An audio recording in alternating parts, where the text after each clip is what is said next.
Hello everyone, ఇదేంటి మళ్ళీ ఇంకేదో గోడ చూపిస్తుంది అని అనుకుంటున్నారు కదా. ఎస్, ఇది యాక్చువల్లీ మన రెస్టారెంట్లో రైట్ సైడ్ కౌంటర్ దగ్గరే ఉంటుంది. సో మెయిన్ ఎంట్రన్స్లో ఉంది కాబట్టి మంచిగా పర్పుల్ కలర్ ఎంచుకొని దానిపైన వైట్ లీవ్స్ వచ్చేలాగా చూసుకున్నాను నేను స్టార్టింగ్లో.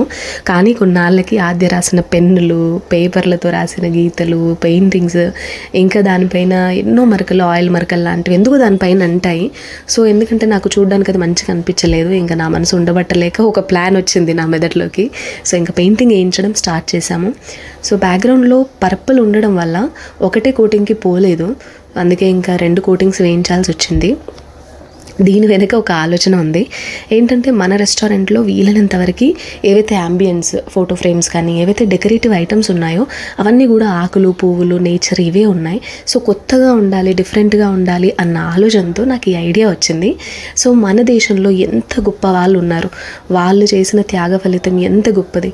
మనం ఈరోజు పొందుతున్న ఈ స్వాతంత్రం కావచ్చు, మన దేశంలో అంటే ఒకటి ఈ రోజున జరిగింది అంటే కొన్నాళ్ళ క్రితం దాని గురించి గొప్ప పోరాటం జరిగి ఉంటుందని అర్థం కదా. సో మన దేశంలో ఉన్న ఇంత గొప్ప వాళ్ళ ఫొటోస్ ఎంతోమంది ఉన్నారు, కొన్ని వందల మంది. కానీ మన దగ్గర ఉన్న ప్లేస్ చాలా చిన్నది కాబట్టి కొన్ని ఫొటోస్ పెడితే ఎలా ఉంటుంది, పెట్టాలి ఖచ్చితంగా. సో కస్టమర్స్ చాలామంది ఎన్నో టెన్షన్స్తో హడావిడిగా అలా తినడానికి అలా వస్తూ ఉంటారు. సో ఒక్కసారి అలా చూసినప్పుడు, ఎందుకంటే బిజీ టైంలో మనం వీళ్ళందరినీ ఎలాగో అంత పర్టికులర్గా గూగుల్లో కొట్టి మరీ చూడలేము, మేబీ ఉంటే స్కూల్స్లో ఉంటాయి అంతే.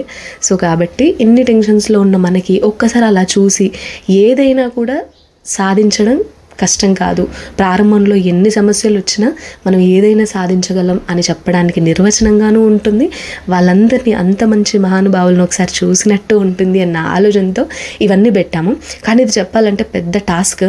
ఎందుకు పెద్ద టాస్క్ అని చెప్తున్నానంటే, ఫొటోస్ మనకి పెట్టాలంటే మహా అంటే ఒక 20 ఫొటోస్ వరకు మాత్రమే మనం పెట్టగలం. మరి ఇన్ని వందల మంది ఉన్న లీడర్స్లో మనం ఎవరిది చూస్ చేసుకోవాలి, ఎవరిని పెట్టాలి అనేది పెద్ద సమస్యగా మారినుండే మాకు. సో అందుకే అందరూ గొప్పవాళ్ళే, ఎంతోమంది ఉన్నారు. ఈ మేము పెట్టిన 20 మంది అని కాదు, ఎంతోమంది ఉన్నారు. సో ఉన్న వాళ్ళల్లో కొద్దిగా ఏంటంటే ఒక్కో రంగంలో ఒక్కొక్కరిని, అంటే టీచింగ్ ఫీల్డ్లో ఒక్కొక్కరిని, న్యాయ సంస్థలో ఒక్కొక్కరిని, అలా ఒక్కొక్క రంగంలో ఒక్కొక్కరిని సెలెక్ట్ చేసుకొని ఒక 20 ఫొటోస్ వరకు మేము పెట్టాము. సో ఇంకా ఇది పెట్టిన తర్వాత, ఇది యాక్చువల్లీ జరిగింది, నేను వీడియో ఎప్పుడు పెడుతున్నాను కానీ ఇదంతా జరిగి 3 నెలలు అవుతుంది. సో మీరు అక్కడ చూసినట్లయితే రతన్ టాటా ఫోటో ఉంటుంది. ఆయన ఫోటో పెట్టడం కన్నా, ఆయన చనిపోవడం కన్నా ముందే మనం ఇదంతా పెట్టాం. నాకు ఎడిట్ చేయడానికి ఇంత టైం పట్టింది. సో ఈ థాట్ ఎలా ఉంది, మీకు దీనిపైన మీ అభిప్రాయం ఏంటో ఖచ్చితంగా నాకు చెప్పండి. అండ్ ఇంకో చిన్న మాట, ఇది కేవలం ఆలోచన మాత్రమే నాది, ఆచరించిందంతా కూడా మా వారే. ఎందుకంటే కొన్ని ఫొటోస్ అసలు దొరకలేదు, అవన్నీ కూడా ఆన్లైన్లో ట్రై చేయడము, అక్కడ దొరకకపోతే మళ్ళీ ఫోటో స్టూడియోలో కూడా కొన్ని రెడీ చేయించాము. సో ఇది ఖచ్చితంగా మీకు నచ్చుతుందని అనుకుంటున్నాం.